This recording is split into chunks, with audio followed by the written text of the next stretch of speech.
For tonight? I'm rooting for everybody black. I am betting on black tonight. Lovely. You look great. Welcome to Code Black Facts, where we talk about all things black to include news and viral videos, mental health, self-love, self-care, self-development, black women issues, crime stories, and black history. If you are interested in any of these topics, please subscribe to my channel, like, share, and don't forget to comment below. Thank you. They say it's a black thing, run deep in the roots. Blacker the berry, baby, the sweeter the juice. Hello everyone. Thank you guys for tuning in. So I'm coming to you guys today to talk about this black-owned network called Zeus and how they are participating in the denigration of black society.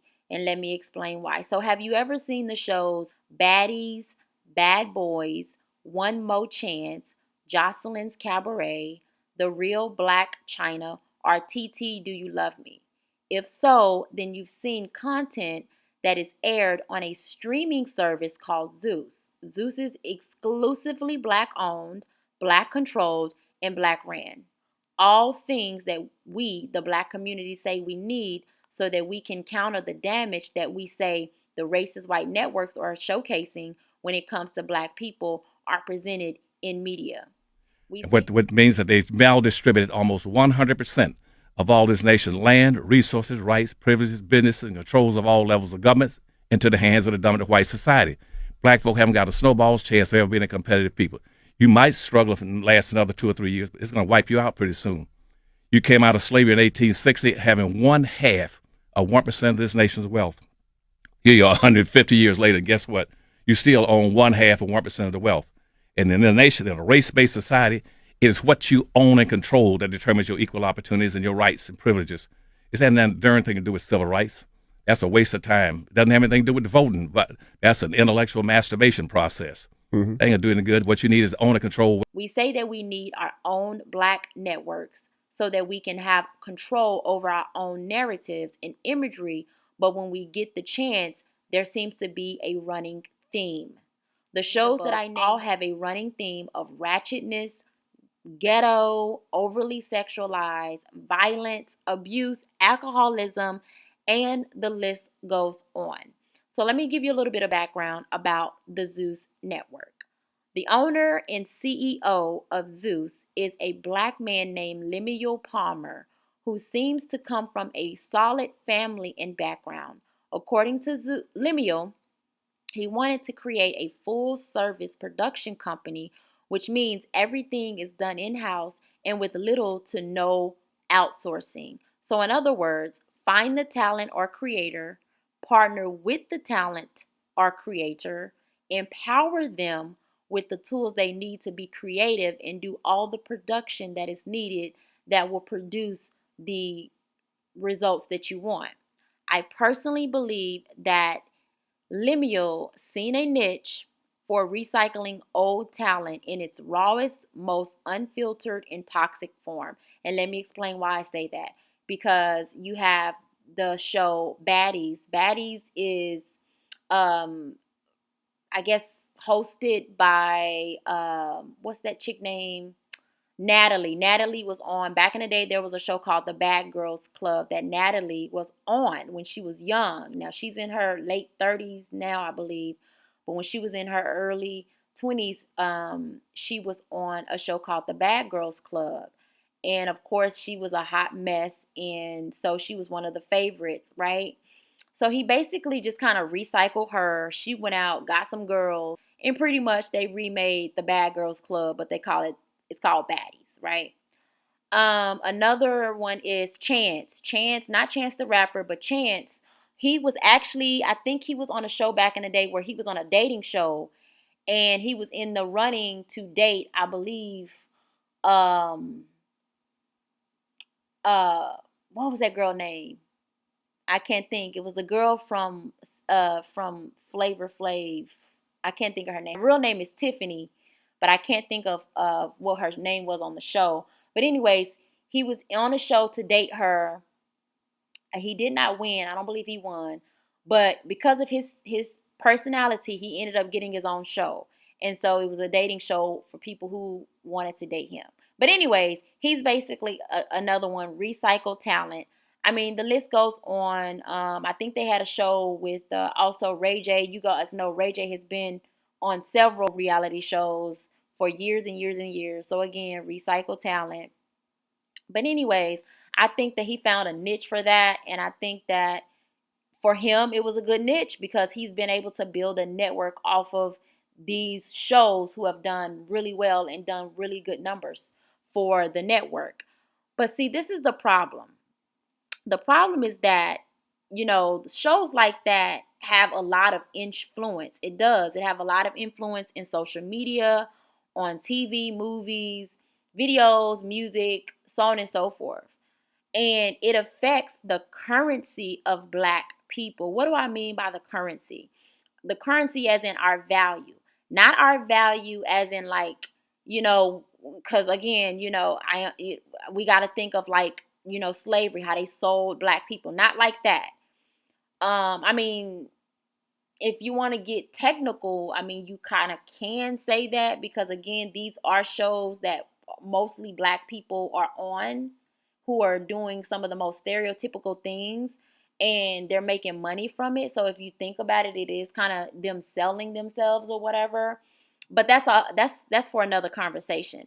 The way that I mean it I mean our currency as it relates to us as a community, as it relates to the Black community, as it relates to the things that is pitched to the Black community, the things that are sold and shown to the Black community. So if we are a community that show that we like these types of things, we like this type of imagery, we like this type of representation, well, guess what? That's what they are going to continue selling. And it's they as in, not they as in a white man who owns a network or a Black man or woman who owns a network. They as in just they who own something and they want to put something on their network, something that's going to make money, right? So in this sense, we're talking about Zeus, who is owned by a Black man. And my thing is this, you guys, there are a lot of studies done in the past and even more recent about how social media, aka video clips, TV shows, etc., has an effect on overall society. So when we see this stuff out here in social media and we see it on videos and whatever, it does affect the everyday Black person because they begin to take on a lot of those characteristics. They begin to take on a lot of the behavior, a lot of the slang, a lot of what they see, especially if they are young people. And us as Black people, we don't have the option to be judged one by one. Unfortunately, it's like society, the way that they do it is when they see one Black person doing something crazy, stereotypical, ghetto, ratchet, whatever, all are judged that way. All are seen that way. The majority is seen that way.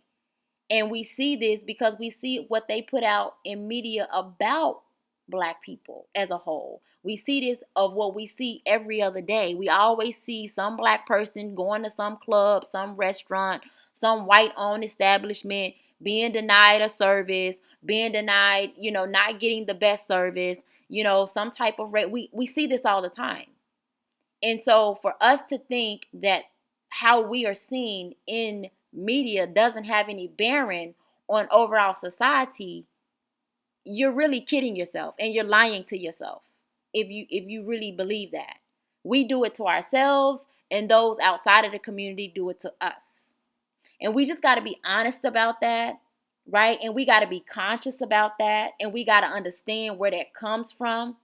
Because the reason why commercials and ads make so much money and they're able to pay, so much money to run ads and stuff like that is because they know that it works. When you see something over and over and over again, right, it sticks to your brain. It sticks to your subconsciousness, right? And then you begin to have things that come out of you that you didn't even know it was there, or you knew it was there, but you tried to suppress it, or you knew it was there, but you tried to fake it or whatever.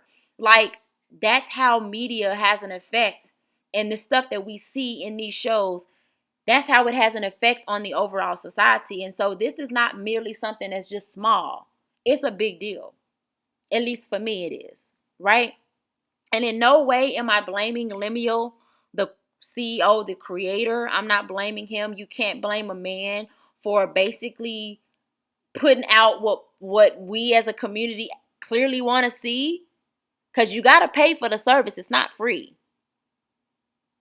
And the only way that you're going to see most of these shows is if you have a subscription, kind of like Netflix, right? You subscribe to the streaming service. You subscribe to the shows that are specifically aired on that streaming service. So the numbers are not lying, you guys.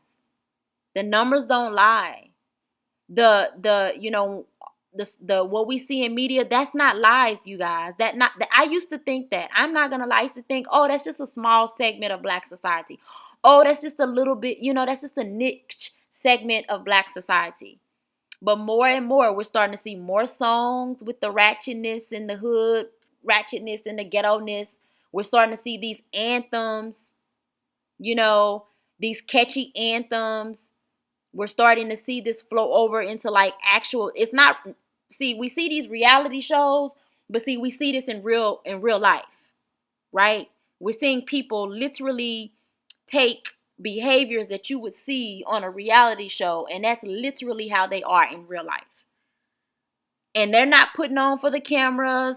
They're not, putting on because they're making money. They're not putting on because they're getting attention. Like, these are people in real life. And a lot of times these people have, underlining issues. And I'm just going to leave it there. I'm not going to say what it is. It could be underlining issues with alcohol or drugs. It could be underlining mental issues. It could be underlining, other issues, trauma, unresolved trauma,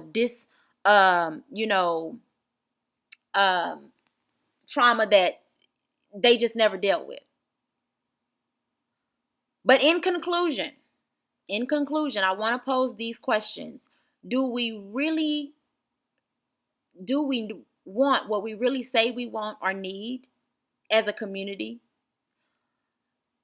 If we were to get what we say we want or need, would we really do what is needed to elevate us as a community? Or will we do exactly what we say these white networks are doing, the racist white networks are doing, to our imagery and to how they are putting us out there? Those are the questions I pose. Because again, you guys, this stuff speaks for itself. And this is no slight to Lemuel. I think that Lemuel is putting out what we, many of us as a Black community, what we want to see. What's making money, what's going to get attention. The shows that I named, you guys, I've never watched one episode of neither one of those shows, but I've seen the clips and stuff go viral, and I'm just like, wow. And believe me, if there was not a niche for it, it wouldn't exist. There would be no money to be made. So we got to stop blaming. Yeah, some of that stuff we can blame on, on these non-Black networks. Yes, absolutely. But in 2022, going into 2023, that's got to come to a stop. Many times we're doing it to ourselves. Many times we are supporting the very things that are harming and hurting us, that is, putting us in a bad light. The things that we complain about, a lot of times we're doing it to ourselves. So we got to take some responsibility for that. But on that note, that's all I have for you guys. I hope you enjoyed the video. Please leave some comments below. Let me know your thoughts. Did you know Zeus was Black owned, Black ran, Black controlled, right? Everything is Black. There's no non-Black people writing scripts and saying, hey, put this out there. That's not going on, right? So that's all I have for you guys. I hope you guys enjoyed the video. And until next time.